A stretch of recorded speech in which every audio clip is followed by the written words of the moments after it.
Good day.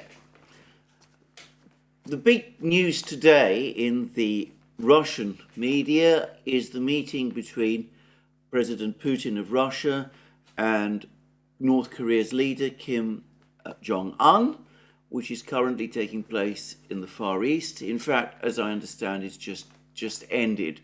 But before I get to that, I think it's important to discuss some news, some more information that's been trickling out from the battlefields in Ukraine. And the big story this morning is that after several weeks in which we stopped seeing Ukrainian attacks with Storm Shadow missiles taking place to any particular degree, last night Ukraine launched one big attack with cruise missiles. I'm going to say in a moment why I think that they were probably the French Scalp missiles rather than the British Storm Shadows. But anyway, with cruise missiles against a Russian ship repair facility in Sevastopol in Crimea.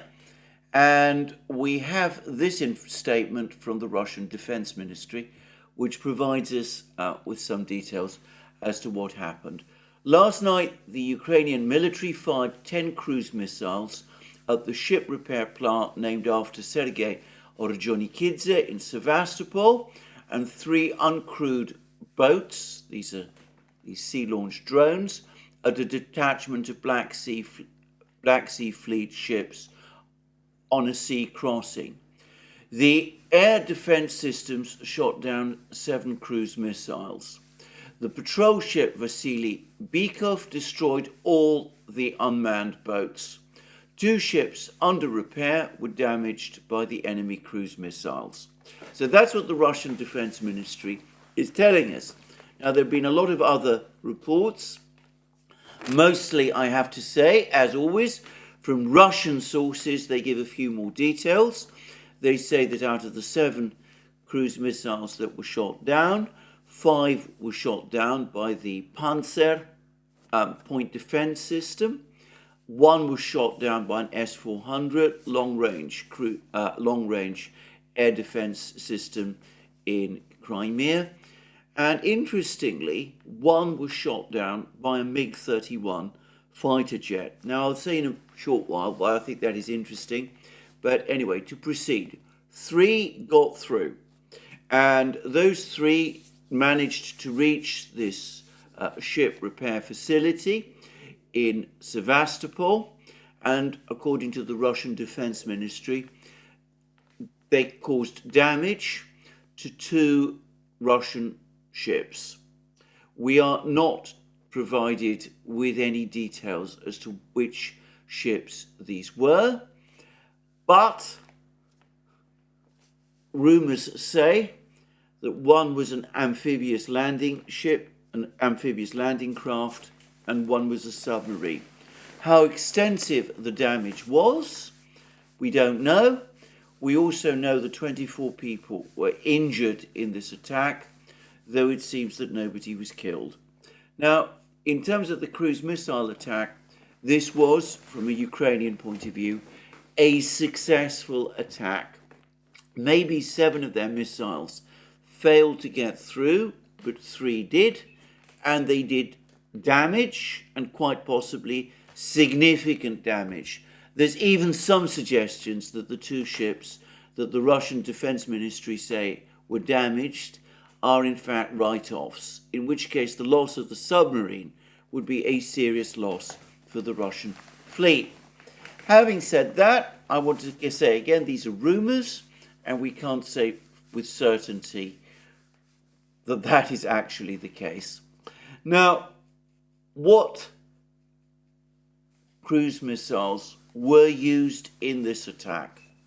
Now, there's some reports at the moment which say that these were ATACMS missiles. These were actually the ATACMS American supersonic missiles that we've been hearing so much about. That is not what the Russian Defense Ministry is telling us. We haven't been told by the Russian Defense Ministry what sort of missiles were used. I think it is unlikely that they were the ATACMS, though there are rumours circulating, and were already circulating before this attack took place, that these ATACMS missiles have already been supplied to Ukraine. But as I said, rumours to that effect have been circulating, but they've not been confirmed. There are, however, lots of reports that these cruise missiles that attacked this repair facility in Sevastopol were air-launched by Sukhoi 24 Ukrainian bombers. Now, to my knowledge, the ATACMS is not an air-launched system. If Sukhoi 24s were indeed the launch vehicle for these particular missiles, cruise missiles, then that would certainly suggest that they were either Storm Shadows or conceivably Scalp missiles. Now, why do I think that they are more likely to be Scalp missiles? Briefly, I get the sense that Ukraine has run through its inventory of Storm Shadows. They've not been a great success. It also seems to me that the Russians have managed, or so it seems to me, to destroy part of Ukraine's stockpile of Storm Shadows in their own attacks on Ukrainian warehouse facilities. We were hearing some reports a short time ago that France was sending reports suggested around 40 Scalp missiles to Ukraine, perhaps more. We shouldn't take these numbers especially seriously. And Scalp missiles are very similar to the British Storm Shadows. They were developed together with the Storm Shadow in a single Anglo-French missile program, but they do have rather different guidance systems. And I suspect that one of the reasons why these three missiles got through is because they are a novelty for the Russians, the guidance systems being slightly different or being actually quite different. The Russians haven't yet fully worked out how to respond to them. And I suspect that was partly the reason why these three cruise missiles got through. Now, the other interesting fact about this attack is that one of these missiles, according to reports, not Russian Ministry of Defense reports, but Russian reports which seem reliable, is that one of these missiles was shot down by a Russian MiG-31 fighter jet. Now, the MiG-31s are best known in this conflict for launching Kinzhal hypersonic missiles at targets in Ukraine. However, the MiG-31 was first developed by the Soviet Union in the 1970s, specifically with the job of shooting down cruise missiles, subsonic, stealthy cruise missiles flying at low altitudes close to the ground. The Soviets were very worried in the 1970s about the American development of the Tomahawk cruise missile system, and the MiG-31, with its very powerful radar and very advanced missiles, was developed specifically to counter American cruise missiles. And it seems as if the Russians, perhaps in anticipation of the arrival of the ATACMS missiles, and perhaps also to supplement their air defences in Crimea and other places, are now fielding more MiG-31 fighter jets to counter a potential cruise missile threat. And these MiG-31s have, of course, been repeatedly updated since the 1970s, when they were first designed.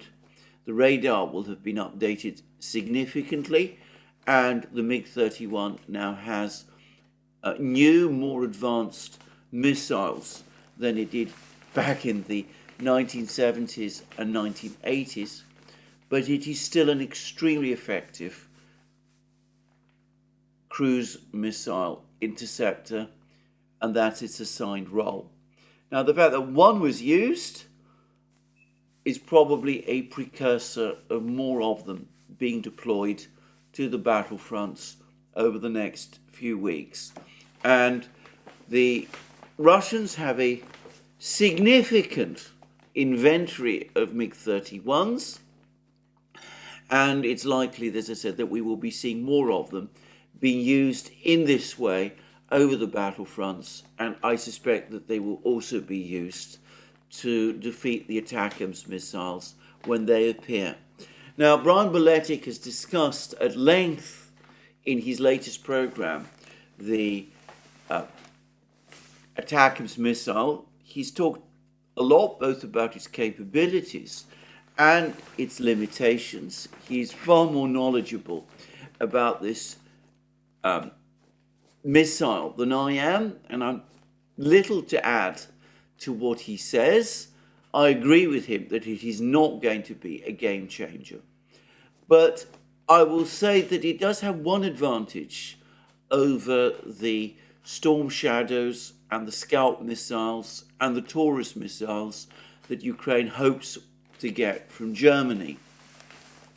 And that is that it is a supersonic ground-launched missile. The Russians can, to some extent at least, keep track of Ukrainian aircraft launches. They apparently are able to monitor when Ukrainian aircraft take off from Ukrainian airfields. They're able to keep track of that, at least to a great extent, and that gives them some advanced warning when these missiles, these air-launched missiles, the Storm Shadows and the Scalps, and before long the Taurus missiles, appear. But the ATACMS is a ground-launched missile, and it is much more difficult to track the launch points of ground-launched missiles. And of course, they can be hidden in woods and forests and perhaps even in built-up locations. So it's much more difficult to keep track of where these missiles are. And of course, the fact that they're supersonic means that once they're launched, the reaction time in dealing with them is much shorter. So I've seen some people suggest that because they're supersonic and they fly at higher altitudes than the Storm Shadows and the Scalp missiles and the Taurus missiles, that makes them in some ways an easier target for the Russian air defense system. I think this is not actually fully true. I think that there are challenges involved with the ATACMS missiles, which are different from those that the Storm Shadows and the Scalps and the Taurus missiles represent. I'm not saying that the Russians won't find ways to counter those missiles, but I think it's something that people need to bear in mind. Now, in a conflict like this, it is inevitable that sometimes missiles will get through. It's possible, as I said, that if these missiles were Scalp missiles with a slightly different guidance system from the Storm Shadows, that the Russians weren't quite ready for that, and that might have explained some of the reasons why in this particular case the air defense was less successful. It could also be that after the weeks when there were no cruise missile attacks at all, the Russians were caught a little off their guard. But one way or the other, I expect that the Russians will get on top of this problem, as they have repeatedly in the past. This attack might have inflicted real damage, especially if a submarine was hit and destroyed, if it really was destroyed. But it is not going to change the outcome of the war. It's not even going to affect the outcome of the war to any significant degree. And I think this is something that needs to be understood and internalized, even if the ATACMS missiles are launched against the Kerch Bridge, even if they succeed in doing significant damage to the Kerch Bridge, even if they destroy the Kerch Bridge, which is not impossible, but I would have thought extremely difficult to do. It will not, in the end, change the outcome of the war. The war is not going to be won by a small number of missiles, however effective they are, being launched by Ukraine against Russian targets, especially given the fact that Russian attacks on Ukrainian positions are so much more powerful. And by the way, last night there were lots of reports of very, very heavy Russian missile and drone strikes, especially on the west bank of the Dnieper in Kherson region. I don't have many details, so I'm not going to discuss that at any length in this program. But a small number of missiles, a few light drones, they can cause damage, they can cause death and injury. They won't change the outcome of the war. Now, I'm going to move on. There's much more, no doubt, to say about this particular attack. I'm sure we'll be hearing lots more reports over the next few hours. The Western media so far has not really woken up to what happened. We'll see when we get more reports what more to say about the events that took place over the last few hours and about this specific attack. And as I said also, that if we start to see more MiG-31s appearing in the skies over Ukraine, that will be an interesting development and perhaps an effective one in defending against these missiles. My guess is, by the way, that the MiG-31s are not being deployed to counter the Storm Shadows and the Scalps. I think that the fact that there's one MiG-31 operating in the kind of way, as I said, that this aircraft was originally designed for, is a sign that the Russians are now starting to deploy MiG-31s in anticipation of the arrival of the ATACMS missile. It will be a more effective counter to the ATACMS than some of the other systems the Russians have been successfully using up to this point. Anyway, that's all I'm going to say about this particular incident. Now, we have had also lots of reports about renewed Ukrainian attacks yesterday on the front lines in Ukraine. There were more attacks in the Rabotino, Verbovoye area. There was apparently other attacks in the Vremevka salient. There was intense fighting around this obliterated village of Klesheyevka near Bakhmut. There were some reports over the course of yesterday of the Ukrainians making some advances, especially in the area between Rabotino and Verbovoye. The key thing to say is that at the end of the day, and certainly by this morning, the front lines appear to have been exactly where they were before these attacks began. Ukraine launched its attacks. Again, the attacks were carried out largely by light infantry, trying to walk through minefields, approach Russian fortifications. There is a rather astonishing and even harrowing account of the fighting in the Rabotino-Verbovoye area by Alexander Khodorkovsky, who is, as I said, a commander of the Vostok regiment of the Donbass militia, the Donetsk militia. But Khodorkovsky went to this area. I think this is separately from this attack, but he spoke about a landscape littered with the carcasses of burnt-out Ukrainian vehicles. And he said that the pattern of Ukrainian attacks now is that they try to shell Russian trenches with artillery fire. He says that for every one proper shell that they use, unitary shell that they use, they now use 2 cluster munitions, which gives us some idea of the balance of shells, it seems to me.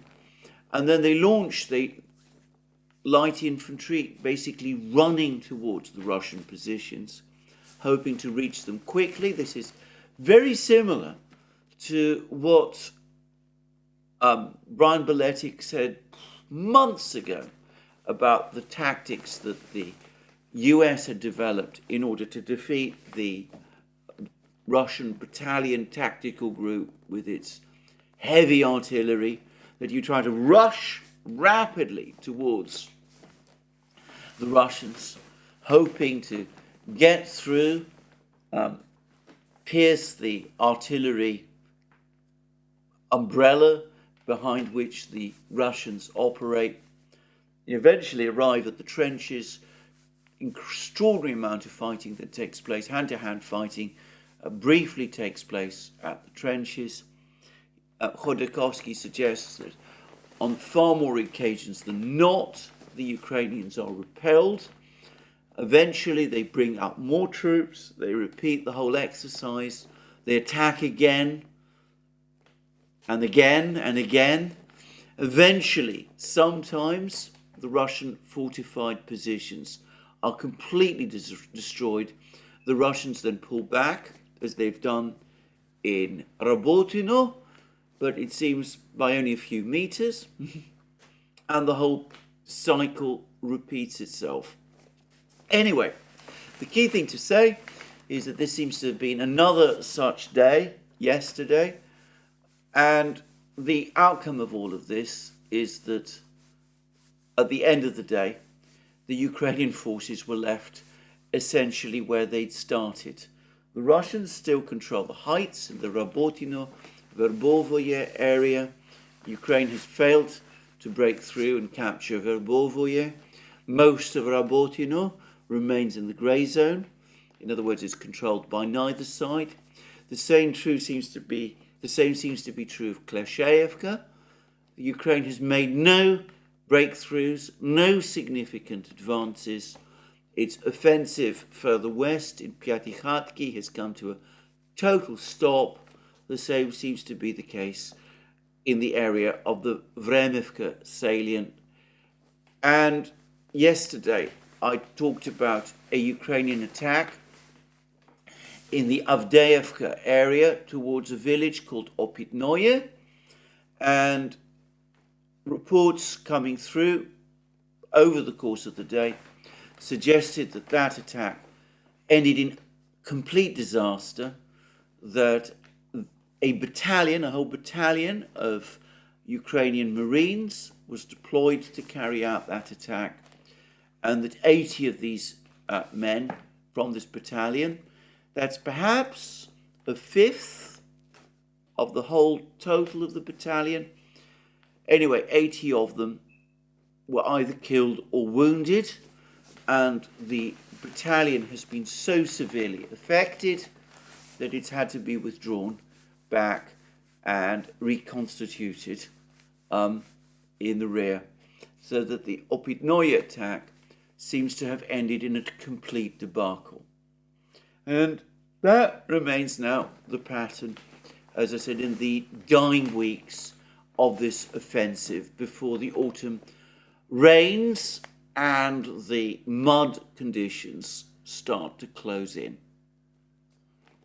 Anyway, there's been a new Sitrep from Simplicius the Thinker, and he's made lots of comments. He's extrapolated the scale of Ukrainian losses from an admission by a Ukrainian soldier of the losses of the 47th Mechanized Brigade, which is one of the elite brigades trained by the Ukrainian military in the West. They received Western training. It was the brigade that received most of the Bradleys and the Leopard 2s, and which carried out the big attacks in June. Anyway, Simplicius the Thinker has made the point that a Ukrainian soldier says that the 47th Brigade suffers losses of 13 killed in action and 63 wounded every day since the offensive began. And that would come out at about, according to Simplicius the Thinker, he's worked it out, it would be consistent with 1,170 killed in action for this specific brigade since the start of the offensive on the 4th of June. And he's pointed out that this is consistent with a report that has been provided that the brigade's casualties, this is a report that appeared in Germany, that the brigade's casualties run into 4 figures.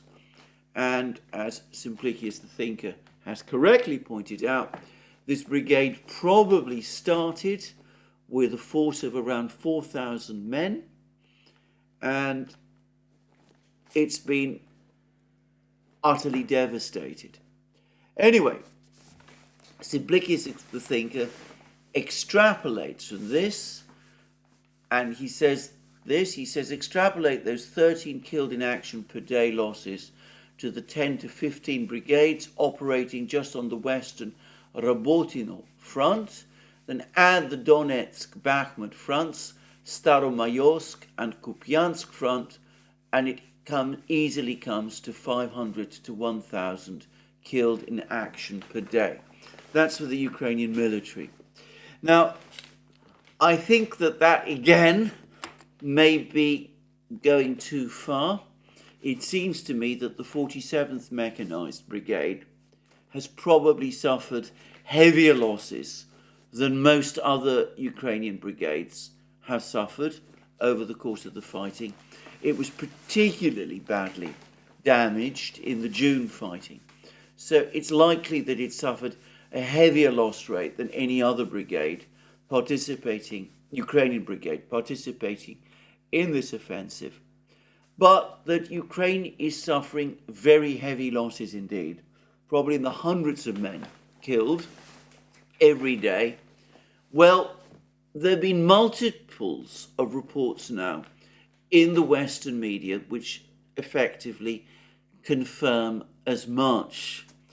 But then Simplicius the Thinker makes a far more interesting and in some ways suggestive point. And he says that Russia, on the other hand, has been suffering the lowest killed in action spread of the entire war thus far.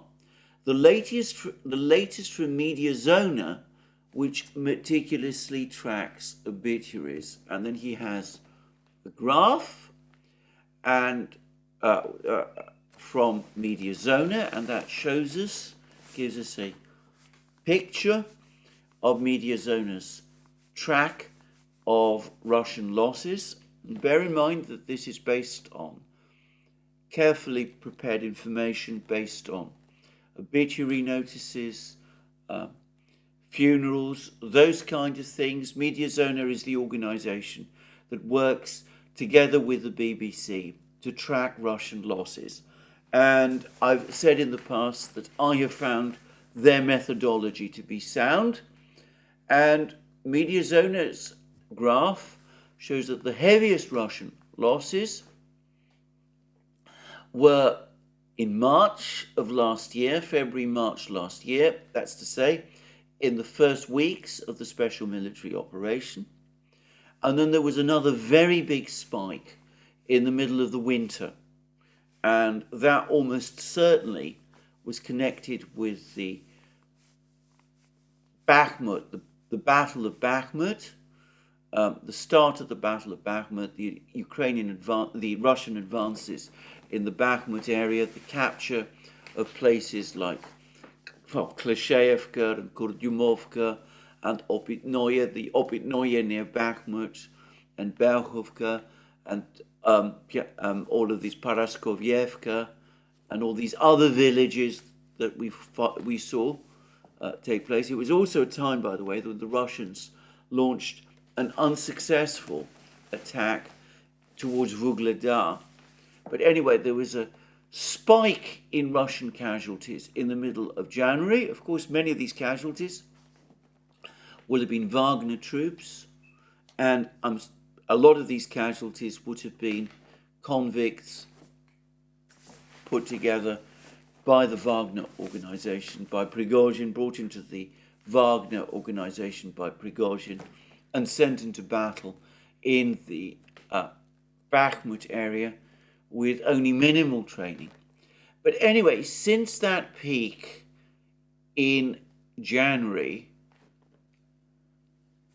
Russian losses have steadily declined. They remained, according to Media Zona, very high throughout February, March, but witnessing a declining trend. This is whilst the fighting was taking place in Bakhmut itself. Then at the end of March, they started to fall. There was another spike in late April, much lower spike though, in late April, early May, which is of course when the Battle of Bakhmut ended. Then there was a fall. Then in the early days of the offensive, Ukraine's offensive in June, there was another spike. So again, from a lower levels than at the time of the fall of Bakhmut. But then since then, Russian killed in action numbers have dropped and dropped steadily. And they are indeed at their lowest level since the start of the current conflict in February 2022. That is according to Media Zona.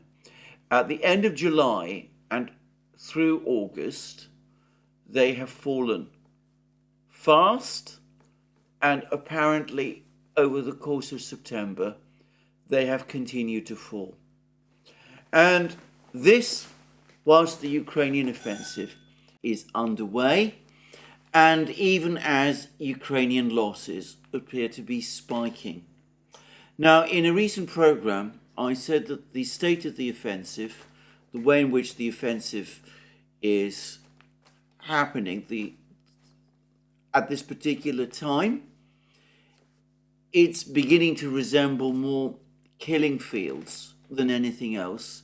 Lightly armed Ukrainian troops marching or walking or running across the fields towards heavily defended Russian positions and being killed by Russian soldiers, mostly contract soldiers, professional soldiers, in large numbers, whilst themselves suffering far fewer losses.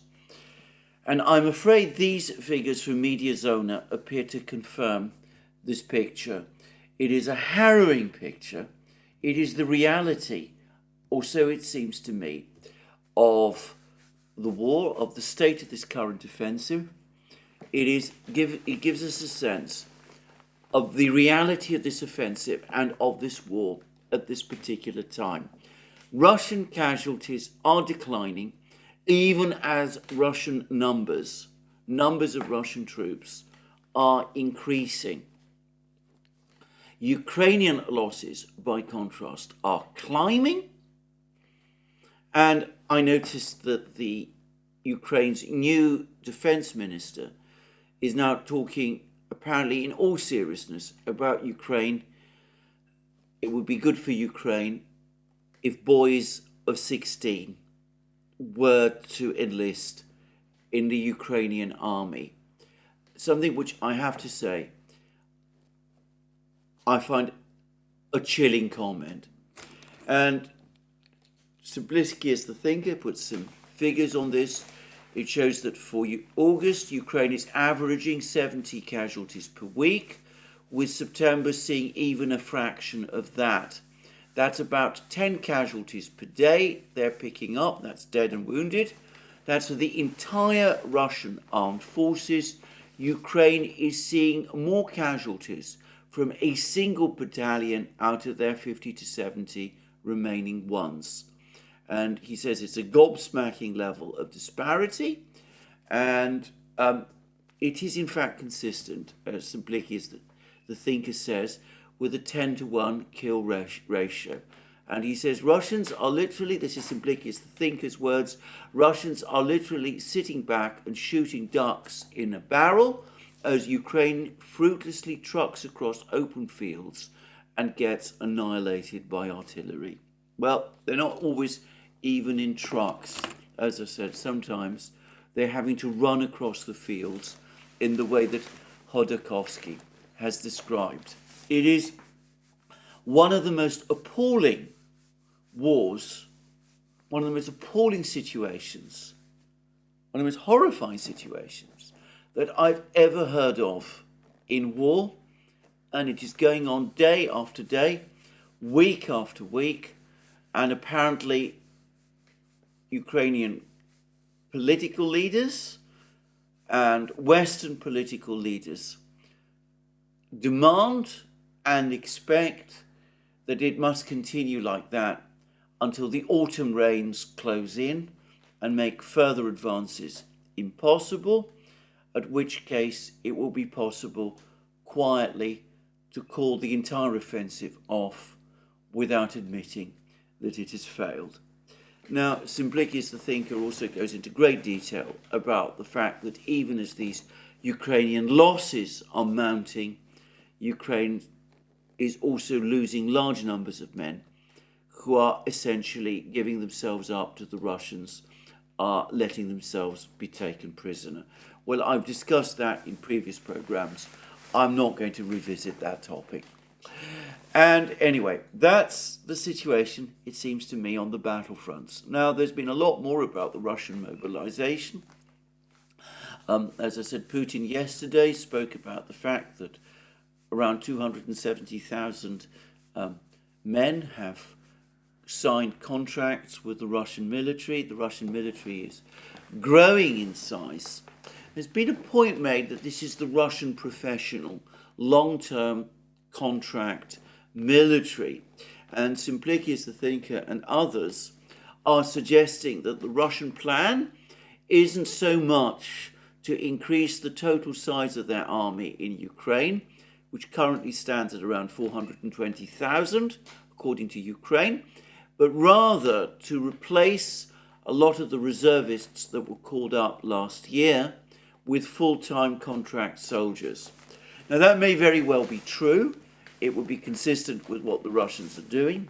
But if that is true, then suggestions that the Russians are building up a 1 million-man army to take the offensive over the next few months might be wrong. It would suggest that the Russians still continue to seek to conduct an incremental attritional war against Ukraine, building up a highly professional, regular army, professional soldiers, equal in size to the increasingly untrained or poorly trained and ragged mobilized army that Ukraine is scratching together, and that the Russians intend to win that war in that way. And that actually brings me to the big topic in the news in Russia, which is the meeting between Kim Jong-un and Vladimir Putin, which has been taking place in the Far East. Now, before I touch on that, I would say that Kim Jong-un is not the only foreign visitor whom Putin has met over the course of this visit. He has also met the Chinese Vice Premier Zhang Guoqing, This is a person who is primarily interested apparently in economic issues. They discussed economic cooperation between China and Russia. They say that the target of $200 billion in total turnover trade is likely to be achieved this year. And it's clear that even as China's trade with many other countries is flagging, China's trade with Russia is booming. And from what I understand, interestingly enough, because of Russian oil exports and energy exports and perhaps exports of food and other things, the trade is roughly in balance. And a couple of months ago, I saw that the Russians were running a small surplus.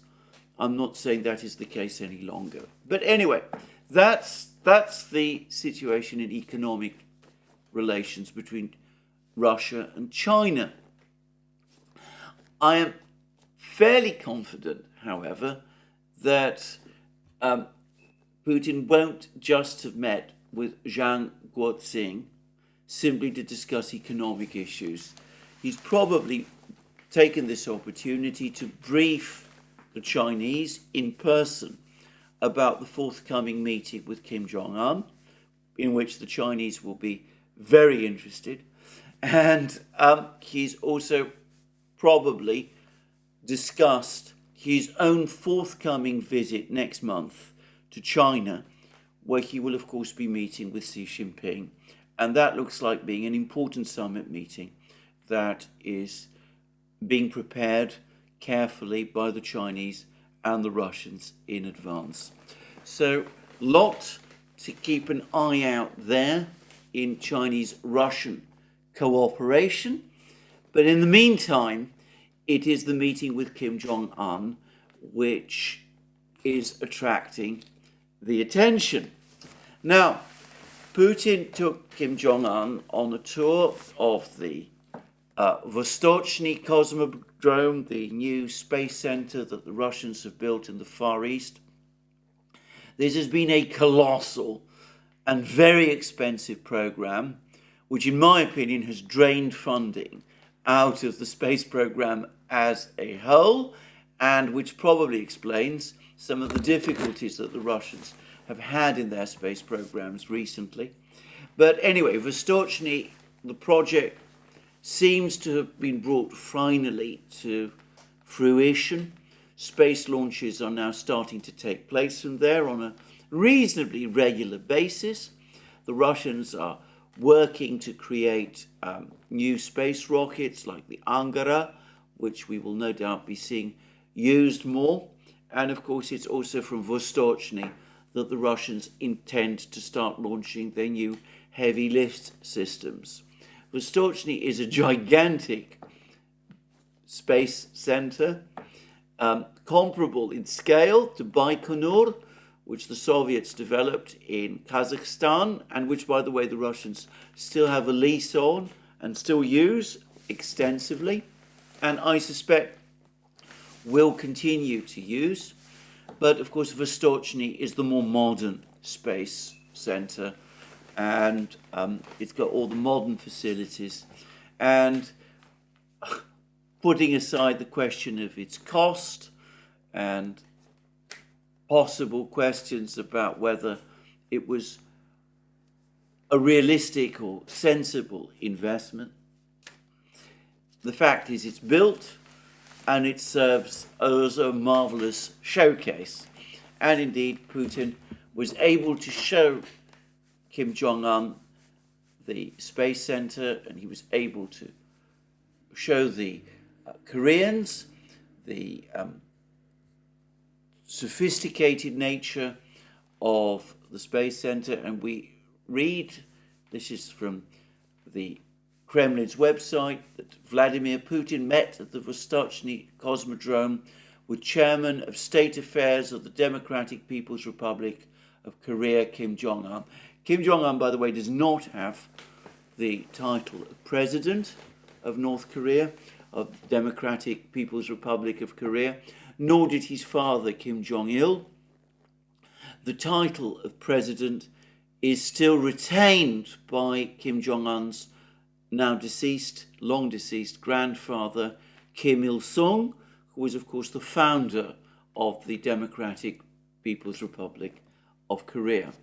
Anyway, we read that the leaders inspected the facilities of the new cosmodrome, the assembly shop of the launch vehicle of the Angara space rocket complex, the launch complex of the Soyuz 2 space rocket complex, the launch complex under construction for the Angara, and the launch control center. And Putin introduced Kim Jong-un to members of staff of the Roscosmos project and to the senior government officials in this area. And he also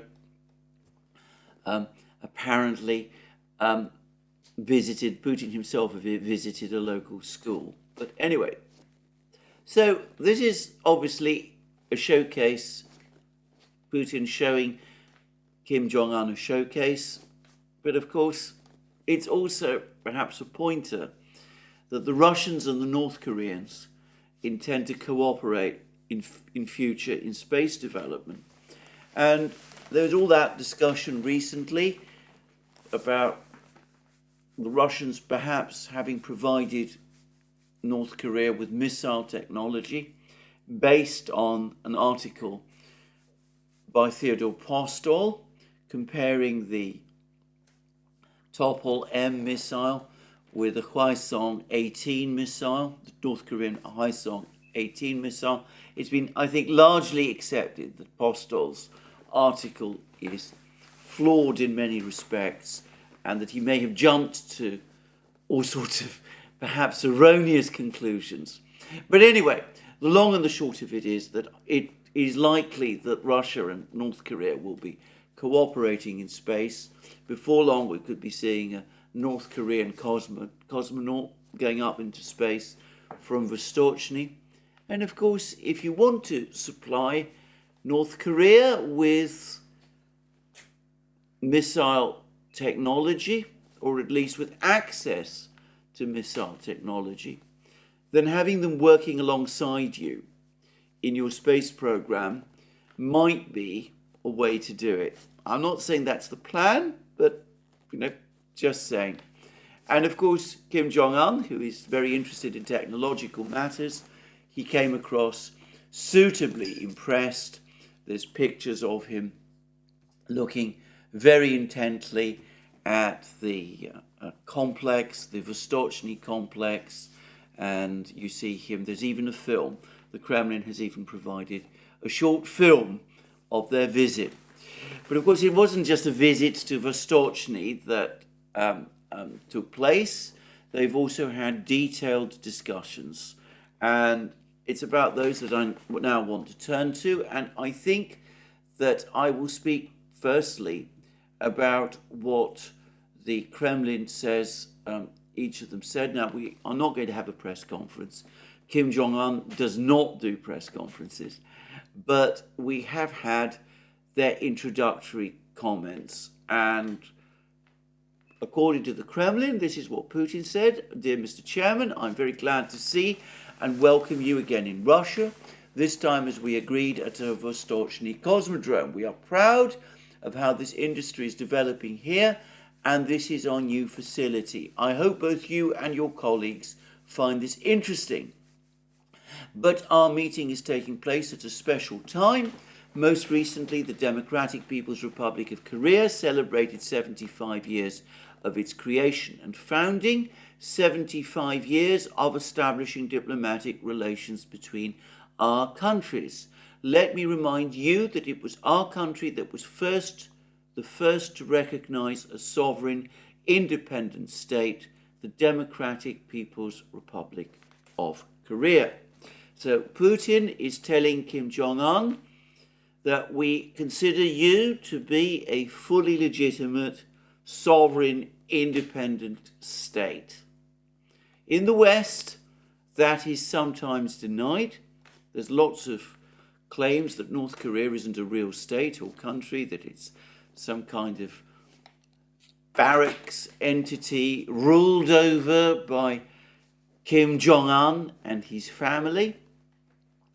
Putin is saying, we don't agree. We consider you to be a fully legitimate state, a part of the international community of nations. And, well, that's not always said about North Korea, but it's just been said by the Russians. And then Putin went on to say this: then very soon we will celebrate the 70th anniversary of the end of the War of Independence and the victory of the Korean people in this war. Now, I understand that's a reference to the Korean War, what we in the West call the Korean War. And you see that Putin is again reminding Kim Jong-un that the Soviet Union was a supporter and ally of North Korea, both in its fight against Japan and no doubt during the Korean War. So, once more, he is making that point. This is a significant date because our country also helped our friends in the Democratic People's Republic of Korea fight for this independence. And of course, in fact and in truth, it was the Red Army played a significant role in driving out the Japanese from the territory of North Korea.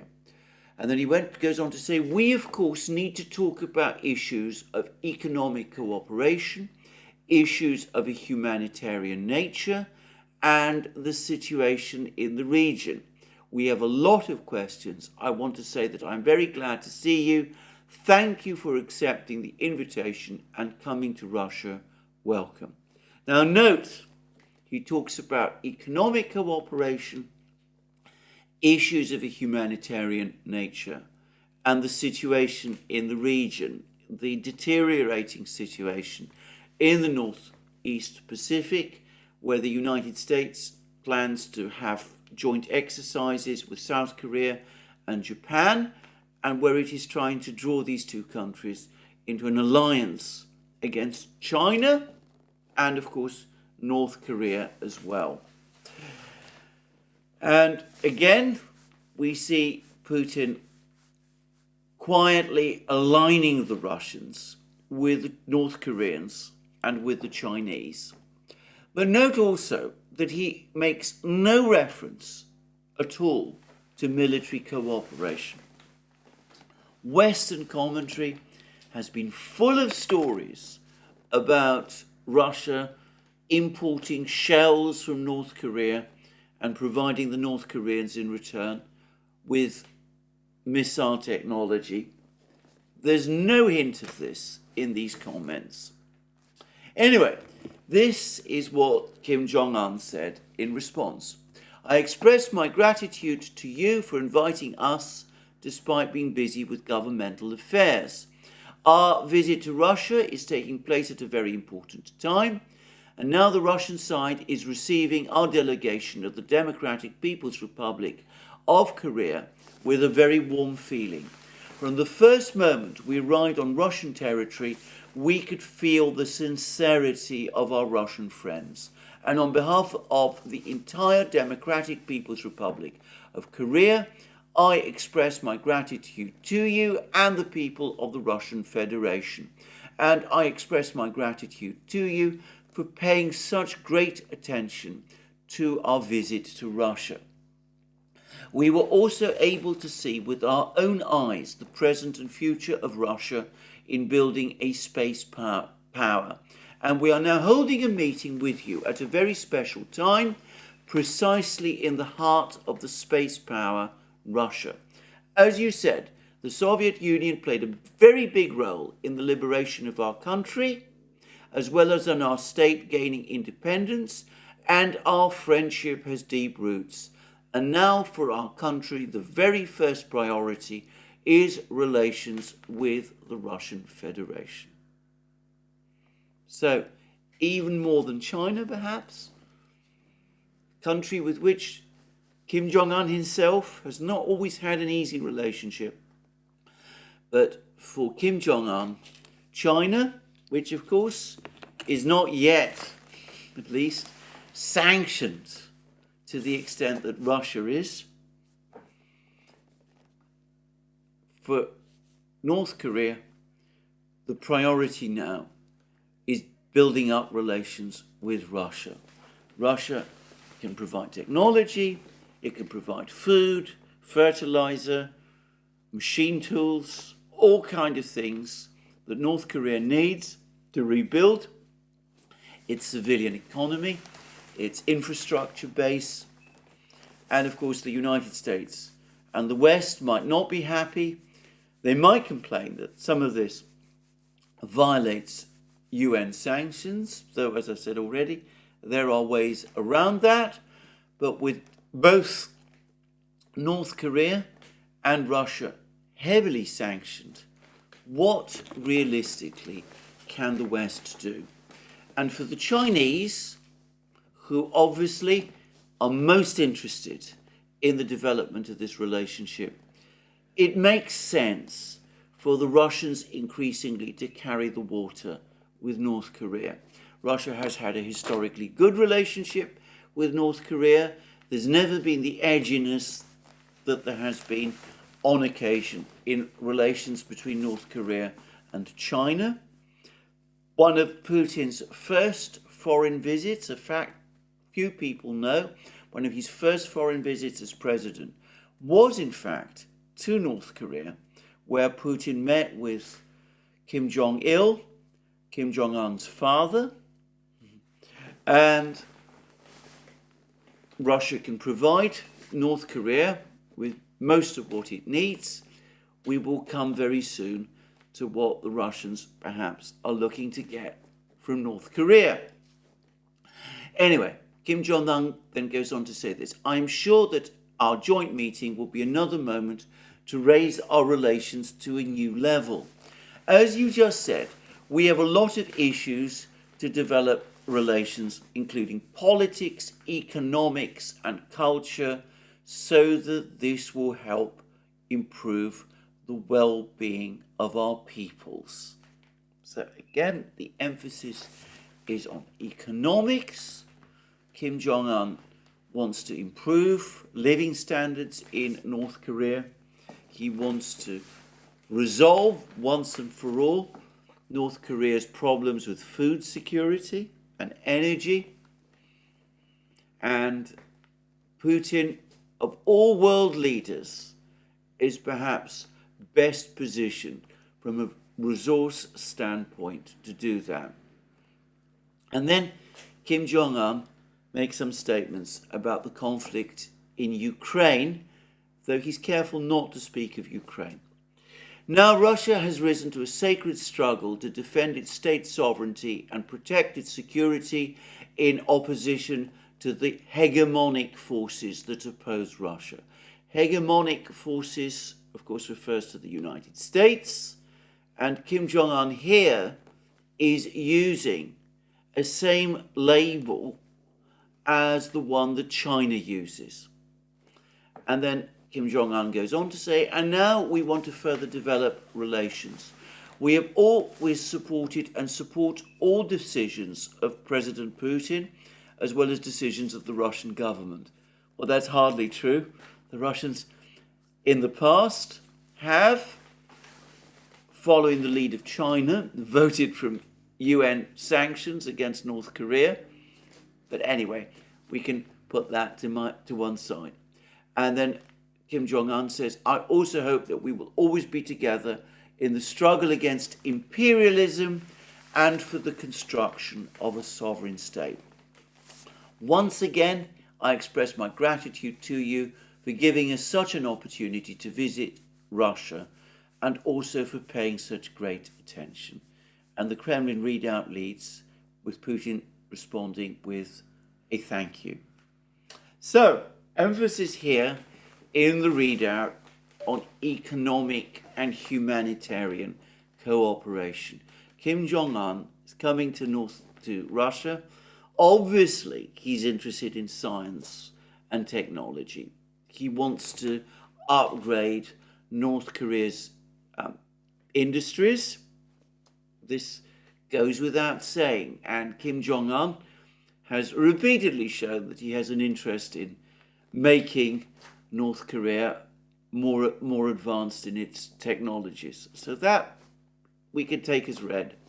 But what he will also want, what he's also looking for, is action from the Russians to stabilize North Korea's economy, to bring it back at least to the level of stability that it had before the Soviet Union collapsed in the 1980s and 1990s, to ensure food security in North Korea, to provide North Korea with fertilizer and food and oil and all the rest, but to do so in a system of balanced trade and economic cooperation, because of course anything else would make North Korea dependent on Russia, which is not what Kim Jong-un would want to see, and it would anyway be inconsistent with his grandfather's Juche ideology, which is the ideology of North Korea, self-reliance, and which is of course the ideology which he himself often talks about. So what is Kim Jong-un going to give Putin in return? Now, I've had a very interesting series of comments, again, from somebody with access to Russian sources. And he says that one thing that the Russians are thinking of doing, and it would be an elegant way, in some respects, of bypassing some of the sanctions, though they might infringe other sanctions, is that they might be interested in creating an industrial park in Russia, opening up Russian factories and employing Korean guest workers. And those North Korean guest workers would come to Russia, they'd operate these factories. Some North Korean workers are well educated and skilled. Apparently the Russians would pay the North Korean government for these workers. The North Korean government would in turn pay the wages of these people. So that would be one way of doing it. But I think it actually goes beyond this. As I said, I remember years ago learning quite a lot about relations between the Soviet Union and North Korea, the extent to which North Korean factories were very tightly integrated within the Soviet industrial system and Soviet planning system as well. And I suspect that some of that is going to be revived as well, with the Russians perhaps interested also in some of the raw materials that North Korea also produces.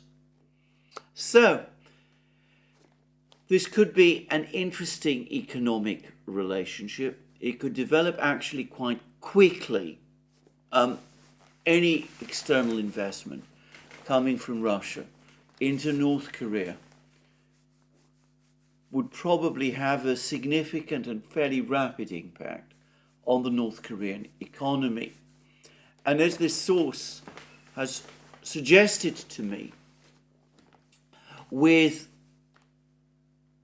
unemployment levels in Russia at exceptionally low levels, lower than they have been at any time since the Soviet Union collapsed, there is a general shortage of workers in Russia, obviously made worse by the war, with hundreds of thousands of men now serving in the military, and some hundreds of thousands also having left the country, though there are more and more reports of many people returning to Russia who left the country when the mobilization last year took place. And I've heard, by the way, I know of several cases of Russians who did eventually choose to go back.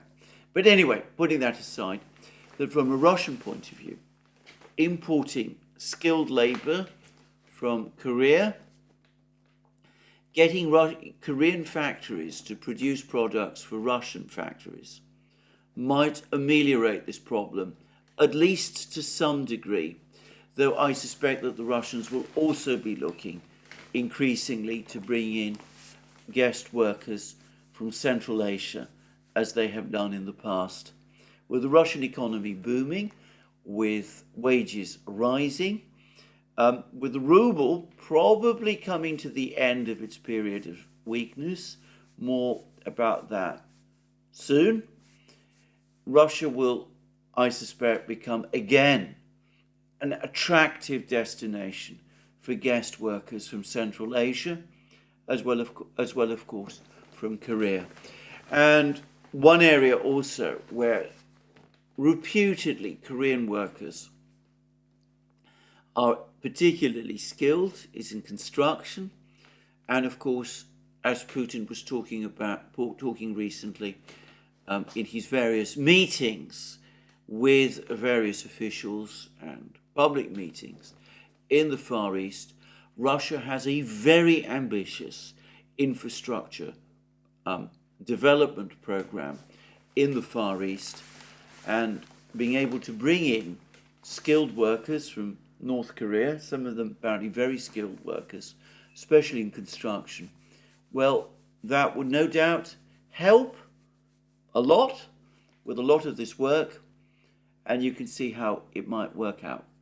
Now, in saying all of this, I want to make it absolutely clear that I am not discounting at all the possibility that the Russians and the Koreans might also quietly agree over the course of these talks that Korea will provide more artillery ammunition to Russia, and perhaps even some missiles and drones. That is perfectly possible. Obviously, Putin and Kim Jong-un would not discuss that in public because of the sanctions, but it's not impossible that this is part of the discussion. In fact, it is entirely plausible that it is. From Kim Jong-un's point of view, it might actually be attractive because shells is something that he produces, his country produces in very large numbers. It would be something that his factories could produce for the Russians easily and quickly and at great speed. There's been some issues about Korean quality control, but you could get, no doubt, Russian inspectors coming along to the factories to ensure that those quality control issues are addressed. It's not impossible. And, of course, in a situation where the North Koreans are providing the Russians with ammunition and other equipment, well, again, consistent with Kim Jong-un's Juche ideology, that would reinforce the feeling in North Korea that this is a relationship between equals, that the Russians are obtaining from the North Koreans the equipment they need in what Kim Jong-un calls their sacred struggle to defend state sovereignty and protect their security in opposition to the hegemonic forces that oppose them. Note that it was Kim Jong-un who brought up the conflict in Ukraine, not Putin. So, there we are. An interesting meeting. A lot of it we won't know much about because, as I said, a lot of the discussion will have been taking place in private. The Chinese will be briefed about everything that is happened. We might get dribs and drabs of information quietly leaking to the West over time. The West will be worried about this, the South Koreans and the Japanese also. But there it is. There's been a long article about this meeting in Global Times, the Chinese newspaper, which, as I've said many times, is the English language voice of the Chinese government.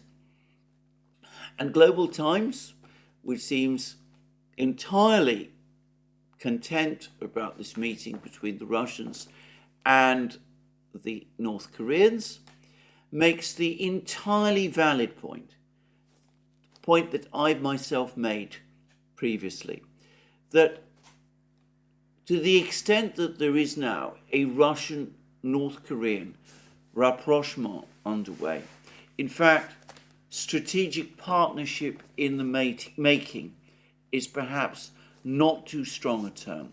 To the extent that that is underway, it is the Americans themselves, through their actions, who have brought it about. And I think that is indisputably true, but don't expect that message ever to be learnt or internalized in Washington.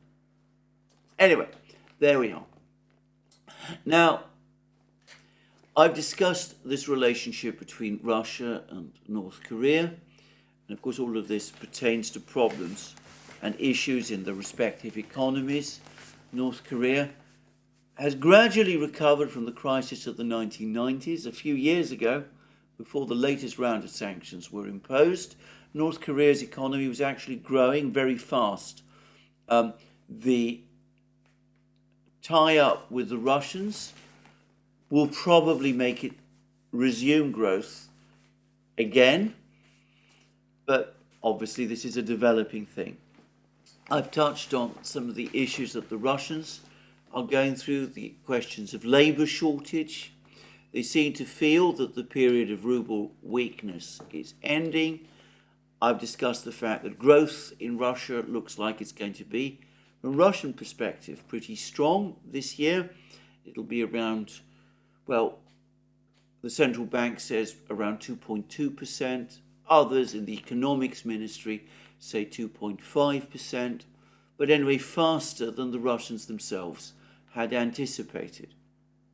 And I've also discussed in the past how the finance minister, Anton Siluanov, has recently come out and again predicted that the total size of the Russian budget deficit this year will be around 2% of GDP. And I understand that the finance ministry is predicting an overall budget surplus next year. So that's what the Russians are saying about their economy. Now, just for a quick comparison, I've been looking at the situation in the United States, and I want to make it very clear that comparisons between the situation in the US economy and the Russian economy should not be pushed too far because, well, they're such profoundly different economies. Of course, the US economy is much bigger and it operates in a different scale, in a completely different way. But I would just say this. Of course, the United States runs a trade deficit. Russia runs a trade surplus. And the US budget deficit is now almost approaching 8% of GDP. 8% of GDP, as opposed to a predicted Russian budget deficit of around 2% of GDP. Now, there's been a lot of commentary, especially in Britain, especially, I must say, in more conservative newspapers, but you can also find them in The Guardian and some of the more left-wing ones, comparing the fact that the British economy is stagnating, that the European economies are contracting, with the much better and stronger performance of the US economy. And in terms of growth, this is absolutely correct. The US economy is growing this year. The European economies are contracting. The British economy is in a state of stagnation, which masks overall decline. But the US is achieving this growth against a backdrop of a budget deficit of 8%. Now that is extremely high at a time when the US economy is not in recession. And I would suggest that in fact it is the reason why the US economy is not in recession. Even as the Federal Reserve Board has been raising interest rates, the US government has been spending faster and faster and more. Debt levels in the US are now rising, and they're rising fast. They're above 100% of GDP, and they're going to continue to grow. And of course, the budget deficit is now growing to what I suspect is alarming and potentially even unsustainable levels. Now, can I say, lots of people will say that this is Keynesianism in action. People who say that are, in my experience, profoundly ignorant of the actual economic writings of the actual John Maynard Keynes. You can fault him on many things, but he certainly did not advocate running big deficits, big budget deficits, at a time of economic growth. He saw deficits as a mechanism to increase demand during periods of recession. The United States is not in recession, and yet it is running this very, very large deficit, budget deficit. And of course that is probably, as I said, the reason why it's avoided a recession. But it's probably also a reason why oil prices have been creeping upwards, creeping closer towards $100 a barrel. It's probably also the reason why inventories of oil around the world are falling.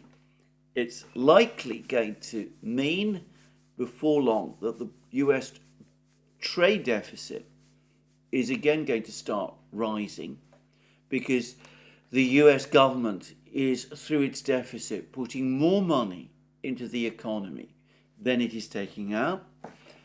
But perhaps the starkest thing, the thing to perhaps take a step back and think about is this. A budget deficit of this size, intended to keep the economy humming, moving forward, in effect, making the economy run hot. It's kept the United States out of recession, but it's produced growth which is estimated for this year to be 1.8%. Now, in reality, that doesn't look to me so very impressive. Now, it's obviously better than the dismal situation we're seeing in Britain and Europe, where we're seeing stagnation at best and contraction increasingly. At least the US is achieving growth, but the growth it's achieving is, well, less than impressive. And of course, most of this growth, or so it looks to me, is likely not just the product of this extra spending, but probably is that extra spending. That spending is working its way through the statistics and is probably giving the impression that there is actual growth. And that no doubt explains much of the unhappiness that there exists apparently within the United States. People complaining about falling real wages and unhappy about the general state of the economy, and why we have this discrepancy with the way in which a lot of people in the United States feel about the economy and about the way in which the economy is actually performing. Now, all of this, of course, begs the further question of how sustainable this is. No other economy in the world would be able to go on operating in the way that the United States is doing with an 8% budget deficit. It is 8% of GDP budget deficit. No other economy could do it. This is where the exorbitant privilege of having the world's reserve currency makes it possible for the United States to do things which no other economy could possibly do. But personally, I can't help but think that sooner or later, in some form or other, all of this extra spending, again, as was the case with the spending that took place in President Biden's first year, is going to work its way through into higher inflation.